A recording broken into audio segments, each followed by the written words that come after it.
Bonjour à tous. Bienvenue. Nous avons une toute nouvelle histoire à vous raconter. Alors, commençons. Je m'appelle Jamie. Lorsque ma fiancée est restée pour rompre devant ses amis, elle n'avait aucune idée de ma réaction. Ma fiancée, Vanessa, et moi nous sommes rencontrés lors de notre dernière année à l'université Virginia Commonwealth de Richmond. Avant même d'obtenir notre diplôme, nous étions déjà sortis prendre un café 2 fois. Nous avons commencé à sortir ensemble quelques mois plus tard. J'ai commencé à travailler dans une entreprise de taille moyenne du secteur de la santé. Le salaire était correct et les avantages sociaux intéressants. Vanessa s'est orientée vers la gestion de commerce de détail. Elle a été embauchée comme assistante gérante dans un magasin de vêtements du centre-ville destiné aux jeunes actifs. Elle travaillait de longues heures et devait gérer des clients difficiles. Elle se plaignait parfois des clients exigeants, des objectifs de vente irréalistes et des douleurs à ses pieds dues à la station debout prolongée, mais elle semblait plutôt satisfaite. Elle était douée dans son travail. En moins d'1 an, elle a été promue gérante du magasin. Notre relation s'est installée dans une routine confortable. Nous avons parlé d'emménager ensemble, mais avons décidé d'attendre un peu. Nous avons fait beaucoup de choses ensemble et avons d'abord parlé de l'avenir en termes généraux. À l'approche de notre 4e anniversaire, ces conversations sont devenues plus concrètes. J'ai commencé à envisager sérieusement de faire ma demande. J'avais toujours imaginé que le moment venu, je le saurais. Et c'est ce qui s'est passé. Un dimanche matin, je me suis réveillé et j'ai vu Vanessa, venue passer le week-end, préparer du café dans la cuisine. Je me suis dit que je voulais faire ça pour le restant de mes jours. J'ai commencé à organiser ça peu après. La première chose que j'ai faite a été de me renseigner sur les bagues de fiançailles. Je ne connaissais rien aux diamants ni aux bijoux. J'ai passé des heures à lire des articles, à regarder des vidéos YouTube et à me renseigner sur les 4 C, la taille, la pureté, la couleur et le carat. Je me suis fixé un budget de $1000. Cela me semblait raisonnable compte tenu de mon salaire et de mes économies. Je ne voulais pas m'endetter pour une bague. J'ai visité 3 bijoutiers différents en 2 semaines. J'ai posé des questions et comparé les options. J'ai cherché un produit qui allie qualité, esthétique et prix. Finalement, j'ai fait mon choix. Le bijoutier m'a assuré qu'elle était authentique et de belle facture. Il a ajouté que la taille était tout à fait classique pour des bagues de fiançailles dans ma gamme de prix. Je lui ai fait confiance. J'étais content de mon choix. L'étape suivante consistait à organiser la demande en mariage. Vanessa m'avait toujours dit qu'elle ne voulait rien de trop public ni d'ostentatoire. Elle privilégiait l'intimité au spectacle. J'ai donc organisé quelque chose de privé et de significatif. J'ai réservé une table dans un restaurant avec une terrasse sur le toit. La terrasse surplombait la ville et était illuminée par des guirlandes d'ampoules Edison à la lumière douce. J'avais demandé une table en angle, souhaité être le moins possible dérangé par le personnel et confirmé qu'il pouvait m'aider à organiser ma demande en mariage en toute discrétion. La soirée fut parfaite. Nous avons dîné, elle a pris le saumon, j'ai choisi l'entrecôte, et nous avons bavardé et ri comme d'habitude. J'étais nerveux, mais je ne pensais pas qu'elle s'en soit aperçue. Après le dessert, je me suis levé, je me suis placé à côté d'elle et je me suis agenouillé. Ses mains se portèrent aussitôt à sa bouche. Ses yeux s'écarquillèrent. J'ai fait simple. Je lui ai dit que je l'aimais, que je ne pouvais imaginer ma vie sans elle et que je voulais passer le reste de ma vie à la rendre heureuse. Je lui ai demandé sa main. Elle a dit oui avant même que j'aie fini d'ouvrir l'écrin. Elle m'a relevé et m'a embrassé. Les quelques autres couples présents sur le toit ont applaudi. C'était à la fois irréel et parfait. Elle contempla la bague sous les projecteurs, tournant sa main pour admirer la lumière. Elle me dit qu'elle était magnifique. Elle me serra de nouveau dans ses bras, plus fort cette fois. Puis, presque aussitôt, elle a sorti son téléphone. Elle a pris des photos de sa bague sous différents angles. Elle a envoyé des SMS à ses amis. Elle a pris un selfie de nous deux, la bague bien visible. Ça ne me dérangeait pas. Je comprenais qu'elle était contente et qu'elle voulait partager ce moment. Nous sommes restés sur le toit 1 heure de plus, à discuter et à admirer le paysage. Quand nous sommes finalement partis, elle rayonnait encore. Le lendemain matin, elle a publié une photo sur Instagram. C'était une photo simple.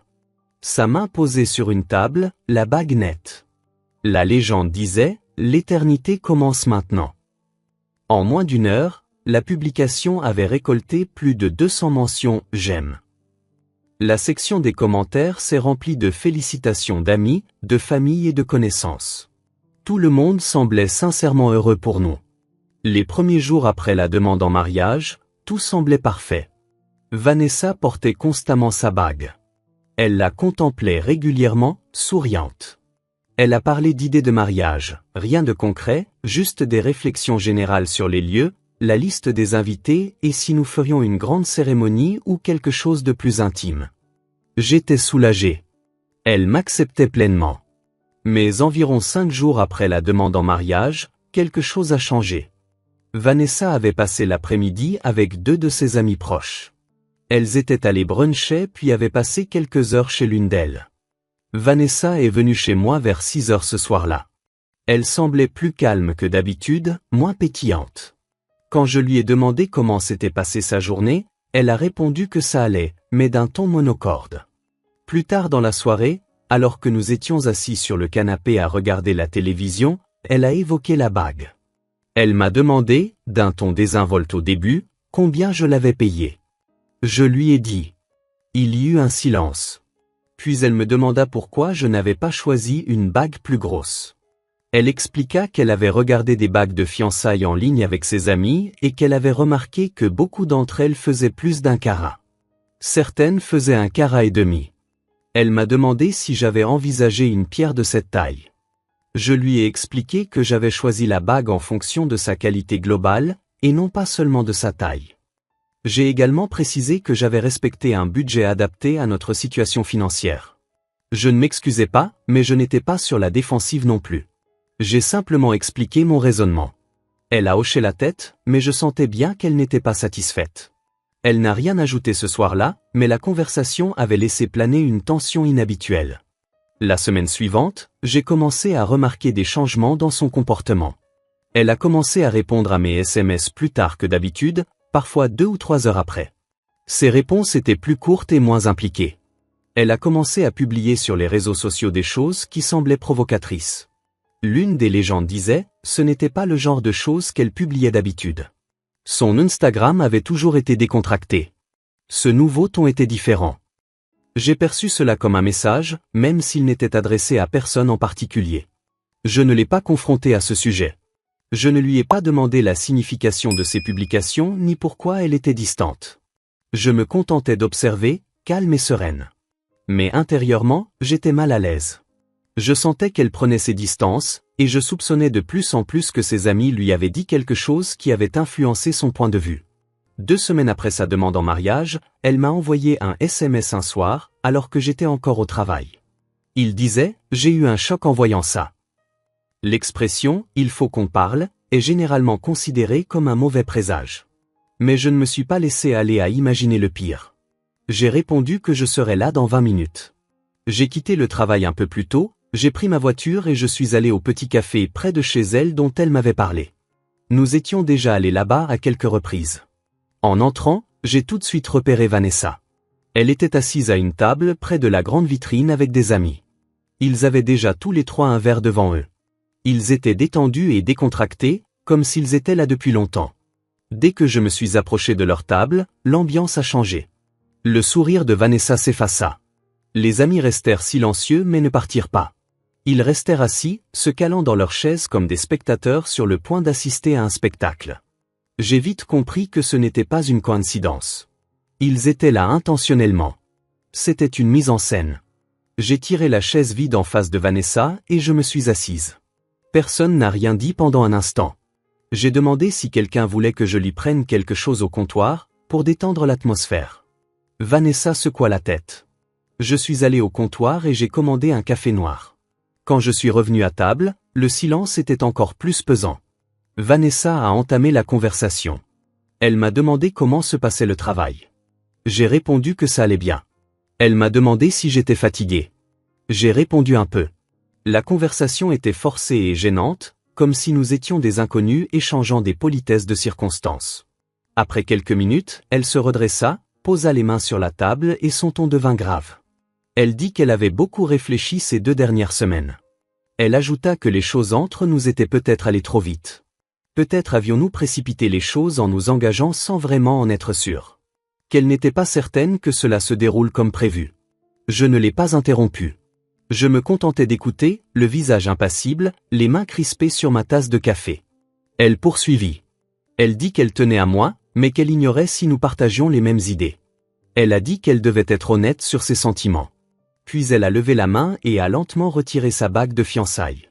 Elle l'a posée sur la table entre nous, juste à côté des sachets de sucre.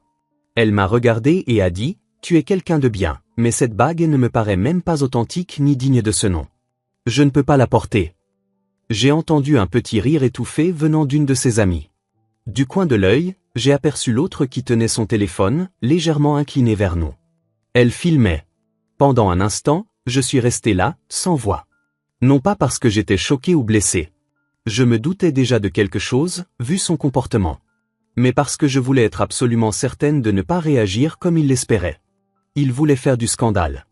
Il voulait que je me mette sur la défensive. Que je me dispute. Mendier. Transformer ça en un moment dramatique qu'il pourrait analyser et partager plus tard. Je n'allais pas leur donner ça. J'ai donc pris une lente inspiration, baissé les yeux sur la bague posée sur la table, puis relevé les yeux vers Vanessa. J'ai esquissé un petit sourire serein. Alors, j'ai tendu le bras par-dessus la table, j'ai ramassé la bague et je l'ai glissée dans ma poche. J'ai dit d'une voix calme et égale, « C'est fait. Profite de ta liberté. » Je me suis alors levé, je suis allé au comptoir, j'ai sorti mon portefeuille et j'ai payé mon café. La barista m'a demandé si tout allait bien. J'ai répondu que oui et je l'ai remercié. Puis je suis sorti. Je ne me suis pas retourné. Je n'ai rien dit de plus. Je viens de partir. Derrière moi, j'ai entendu le grincement d'une chaise et la voix d'une de ses amies, confuse et légèrement paniquée. « Attends, il s'en va vraiment comme ça ?» Je suis monté dans ma voiture, j'ai démarré et je suis rentré chez moi. Durant tout le trajet, je suis resté engourdi. De retour à mon appartement, je suis resté longtemps assis en silence sur le canapé, le regard dans le vide. Les jours suivants furent calmes. Je n'ai pas envoyé de SMS à Vanessa. Je ne l'ai pas appelée. Je n'ai pas consulté ses réseaux sociaux. Je suis restée complètement silencieuse. J'ai bloqué ses amis sur Instagram et Facebook. Je n'avais pas besoin de voir le récit qu'ils inventaient ni comment ils présentaient les faits. Ma nouvelle routine consiste à aller au travail, rentrer à la maison et aller à la salle de sport. Je me suis occupé en suivant un emploi du temps régulier et structuré. 2 jours après l'incident du café, j'ai rapporté la bague au bijoutier. Je suis entré avec une petite boîte noire dans la poche de ma veste. Le même homme qui me l'avait vendue était derrière le comptoir. Il m'a reconnu immédiatement. Je lui ai dit, brièvement et sans entrer dans les détails, que nos fiançailles étaient rompues et que je souhaitais lui rendre la bague. Il a compris. Il n'a pas cherché à connaître toute l'histoire. Il a examiné la bague pour s'assurer qu'elle était dans le même état qu'à l'achat, ce qui était le cas. Il m'a expliqué que leur politique de retour prévoyait des frais de restockage de 15%, que j'avais accepté lors de ma commande. Il a traité le retour et m'a remis un chèque. J'avais perdu quelques dollars, mais ça m'était égal. Garder la bague aurait été pire. Je l'ai remercié et je suis parti. Je n'ai pas dit à Vanessa que je l'avais rendue. Elle n'avait pas besoin de le savoir, et je ne lui devais aucune explication. Pendant les premiers jours qui ont suivi notre rencontre au café, je crois que Vanessa s'attendait à ce que je prenne contact avec elle, que j'essaie de discuter, de sauver notre relation. Quand je n'ai rien dit, le silence a dû lui paraître plus pesant qu'elle ne l'avait imaginé. Au bout de 5 jours environ, elle a posté une photo sur Instagram. On la voyait avec une amie dans un brunch branché, un mimosa à la main, toutes deux souriantes. La légende disait « Aller de l'avant et vivre pleinement ma vie ». Je n'ai pas réagi. Ça ne m'a pas plu. Je n'ai pas commenté. Je ne l'ai même pas regardé plus d'1 seconde. Une semaine après l'incident du café, mon téléphone a vibré, c'était un message de Vanessa. Le message disait « Salut, quand est-ce qu'on va chez le bijoutier ? Je ne voulais pas t'offenser. » J'ai dévisagé le message un instant, puis j'ai tapé une réponse « Il n'y a pas de bijoutier. C'est fini. » J'avais déjà ramené la bague pour me faire rembourser. J'ai cliqué sur « Envoyer » et posé mon téléphone pour reprendre ce que je faisais. 3 minutes plus tard, il s'est mis à sonner. Le nom de Vanessa s'afficha sur l'écran. Je n'ai pas répondu. Elle a rappelé. Et puis encore une fois. À plusieurs reprises, en l'espace de 10 minutes, j'ai laissé tous les appels aller sur la messagerie vocale. Puis les messages vocaux ont commencé à arriver. Le premier durait 2 minutes. Elle disait qu'elle ne comprenait pas pourquoi je réagissais ainsi. Elle a dit qu'il fallait qu'on parle parce que j'exagérais. Le deuxième message était plus long et est arrivé des heures plus tard, comme je n'avais pas répondu au premier. Elle s'est excusée. Elle a dit qu'elle était bouleversée et perdue. Elle a dit que ses amis l'avaient influencée et lui avaient fait douter de choses qu'elle n'aurait pas dû douter. Elle a dit qu'elle m'aimait toujours et qu'on pourrait arranger les choses si seulement je lui en avais parlé. Le troisième message vocal durait près de 3 minutes et est arrivé le lendemain. Elle pleurait. Elle disait avoir fait une erreur. Elle a dit que sa remarque sur la bague était stupide et qu'elle ne l'avait pas formulée ainsi. Elle a ajouté qu'elle voulait régler le problème, que les relations connaissent des moments difficiles et qu'abandonner n'était pas la solution. J'ai écouté les premières secondes de chaque conversation, puis j'ai passé la suivante où je les ai supprimées. Puis vinrent les SMS. De longs paragraphes. Des excuses et des explications. Elle me promettait que les choses allaient changer. Elle me suppliait de la rencontrer pour qu'on puisse parler en face à face. Je n'ai répondu à rien. Après 3 jours de silence de ma part, j'ai appris par un ami commun que Vanessa s'était renseignée sur moi. Quand mes amis m'ont interrogé sur notre rupture, j'ai fait simple. Nous n'étions pas compatibles, ça n'a pas marché, et ça me convenait. La plupart des gens n'ont pas cherché à en savoir plus. Mais avec le temps, quelques personnes qui nous connaissaient tous les deux ont découvert ce qui s'était passé. La nouvelle se répand vite dans le cercle des amis communs, surtout lorsqu'un événement dramatique se produit dans un lieu public, devant des témoins. L'opinion générale n'était pas favorable à Vanessa. J'ai appris par la suite que plusieurs personnes l'avaient qualifiée de superficielle. Quelqu'un d'autre a même affirmé qu'elle avait gâché une relation solide pour une question de biens matériels. Un autre ami commun m'a contacté directement, me disant qu'il respectait ma façon de gérer la situation et que partir avec dignité était la bonne décision. J'ai apprécié son soutien, mais je n'y ai pas trop prêté attention. Je ne souhaitais pas transformer cette affaire en un débat public sur qui avait raison et qui avait tort. À peu près à la même période, j'ai remarqué qu'une amie de Vanessa avait cessé de la suivre sur Instagram. Je n'ai aucune idée de ce qui s'est passé entre elles, mais ça ne m'a pas étonné. Les amitiés fondées sur une validation superficielle et des drames ne durent généralement pas longtemps une fois l'effet de nouveauté passé. Dans les semaines et les mois qui ont suivi la rupture, je me suis entièrement recentré sur moi-même. Je me suis plongé dans mon travail. J'ai accepté des projets supplémentaires, je me suis porté volontaire pour toutes les tâches disponibles et je suis devenu indispensable à mon équipe. Environ 4 mois après la rupture, j'ai été promu. Cela s'accompagnait d'une augmentation de salaire et de responsabilités accrues. J'ai accepté immédiatement. Je me sentais plus léger. Non pas parce que j'étais content que la relation soit terminée. Je tenais vraiment à Vanessa et j'avais imaginé un avenir avec elle. Mais comme je ne portais plus le poids des doutes et des jugements de quelqu'un d'autre, Vanessa essayait de temps en temps de me contacter. Je lui répétais que j'étais passé à autre chose. J'apprenais par mes amis que Vanessa s'informait encore de mon sort. Je n'ai jamais ressenti le besoin de reprendre contact. J'avais dit tout ce que j'avais à dire en quittant ce café. Il n'y avait plus rien à discuter. Avec le recul, je pense que le plus dur dans toute cette histoire, ce n'était pas la rupture en elle-même. Les ruptures, ça arrive. Les gens s'éloignent, réalisent qu'ils ne sont pas compatibles et passent à autre chose. C'est la vie. Le plus dur, c'était de réaliser que la personne que je croyais connaître, celle avec qui j'avais passé 4 ans, celle que j'avais soutenue dans les moments difficiles, celle avec qui j'avais envisagé un avenir, s'était laissée si facilement influencer par des voix extérieures. La bague n'était pas le problème. Le prix n'était pas le problème. Le problème, c'était que Vanessa s'était laissée convaincre par ses amis que mes efforts, ma délicatesse et mon amour ne suffisaient pas. Que je n'étais pas à la hauteur. Et quand quelqu'un décide qu'aucune explication, défense ou preuve ne le fera changer d'avis, je ne lui en veux pas. Je ne lui souhaite aucun mal. Mais je ne souhaite pas non plus revenir sur une décision qui reposait manifestement sur des bases moins solides que je ne le pensais. Parfois, les gens vous testent sans même s'en rendre compte. Ils testent vos limites pour voir comment vous réagirez, jusqu'où vous êtes prêt à aller pour les satisfaire. Et parfois, la meilleure réponse est l'absence de réponse. S'éloigner ne signifie pas abandonner. Cela signifie refuser de participer à une situation où l'issue est déjà biaisée contre vous. Le silence n'est pas un signe de faiblesse. C'est de la lucidité. C'est du respect de soi. Quand Vanessa a enlevé cette bague et m'a dit qu'elle n'était pas assez bien, elle ne critiquait pas seulement la bague. Elle me disait que je n'étais pas à la hauteur. Que mon amour, mes efforts, mon engagement, rien de tout cela ne correspondait aux critères que ses amis lui avaient inculqués. Et au lieu de m'efforcer de lui prouver le contraire, au lieu de la supplier de revenir sur sa décision ou de tenter de justifier mes choix, j'ai choisi de la croire. Et partir. Ce départ serein, ce refus de me laisser entraîner dans le drame qu'elle et ses amis avaient orchestré, a préservé en moi quelque chose qu'une dispute n'aurait jamais pu faire. Cela m'a rappelé que ma valeur ne dépend pas de l'opinion d'autrui. Ça n'a jamais été le cas. Ma valeur ne dépend pas du poids d'un diamant ni de l'approbation de ceux qui jugent les relations selon les critères d'Instagram. Parfois, le silence est plus blessant que les cris. Quand quelqu'un remet votre valeur en question, la meilleure solution est de s'éloigner, non pas pour lui donner tort, mais pour se rappeler que vous n'avez jamais été le problème. Je ne sais pas où est Vanessa maintenant.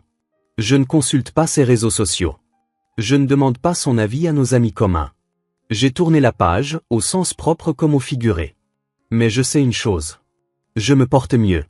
Je suis plus heureux. J'ai davantage confiance en moi.